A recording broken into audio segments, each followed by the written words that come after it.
শুধু টাকা থাকলেই যে একটা ফ্রেশ গাড়ি পাওয়া যায় তা না। এই গাড়িটা যদি সম্পর্কে আপনার বলি যে 1000-এ 1 পিস একটা গাড়ি, এটা হলো টয়োটা ফান কার্গো। এই গাড়িটা কিন্তু অলমোস্ট একটা জিপের মতন শেপ। গাড়িটা দেখেন কত সুন্দর, টয়োটা জগতের গাড়ি সবগুলি ফ্রেশ। আর দেখেন 2003-এর মডেল, 2007-এর রেজিস্ট্রেশন একটা গাড়ি, অরিজিনাল তেলের গাড়ি। এই গাড়িটা সম্পূর্ণ তেলে চলে, আর শুরু থেকেই পর্যন্ত তেলেই চলতেছে। আর জানেন যে একটা তেলের গাড়ি চলার আর একটা সিএনজি গাড়ির মধ্যে আকাশ জমিন ডিফারেন্স থাকে। এই গাড়িটার সবকিছু যা কিছু আছে সবকিছু A to Z অরিজিনাল। এটা 2003-এর মডেল, 2007-এর রেজিস্ট্রেশন, 1331 সিসির গাড়ি, অরিজিনাল তেলের গাড়ি। এই গাড়িটা আমাদের আস্কিং প্রাইস হলো 7,90,000 টাকা। হ্যাঁ, আরও একটা চমক আছে, আসেন। 2011 মডেলের এসআই নোয়া, 2015-তে রেজিস্ট্রেশন। গাড়িটার যদি বলি সব কিছু A to Z অরিজিনাল আছে। 2 ডোর পাওয়ার।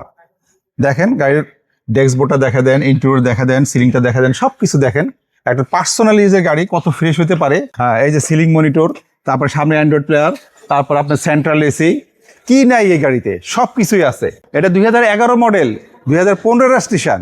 আর এই গাড়িটা যদি আপনাদেরকে আমরা বলি 2 ডোর পাওয়ার, এই গাড়ি আমাদের আস্কিং প্রাইস হলো 11,90,000 টাকা। তাও এটা আমাদের আস্কিং প্রাইস। এই দুইটা গাড়ি ছাড়াও আমাদের কাছে আরও অনেক কালেকশনের গাড়ি আছে।